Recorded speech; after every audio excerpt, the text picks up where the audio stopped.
আজকে ভিডিওতে চর্চা হবে এই রাজ্যের মুখ্যমন্ত্রী মাননীয় মমতা বন্দ্যোপাধ্যায় কিন্তু পুজোর আগে একটা বিরাট ঘোষণা করলেন। মমতা বন্দ্যোপাধ্যায় ঘোষণা করেছেন যে প্রায় 16 লক্ষ পড়ুয়া যারা এইচএস পাস করেছে তাদের অ্যাকাউন্টে অলরেডি 10,000 টাকা করে দেওয়ার কথা।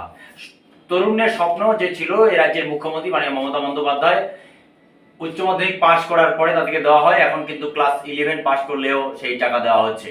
আজকে প্রায় 16 লক্ষ উচ্চ মাধ্যমিক পাস ছাত্রছাত্রীদের অ্যাকাউন্টে এই টাকা দেওয়ার কথা ঘোষণা করেন রাজ্যের মুখ্যমন্ত্রী মাননীয় মমতা বন্দ্যোপাধ্যায়। তিনি প্রায় 16 লক্ষ পড়ুয়াকে 10,000 টাকা এককালীন দেওয়ার কথা তিনি ঘোষণা করেন। তিনি আরো বলেছেন, সবকিছু হয়ে যায়, আকাশটা মুক্ত, মনটাও মুক্ত।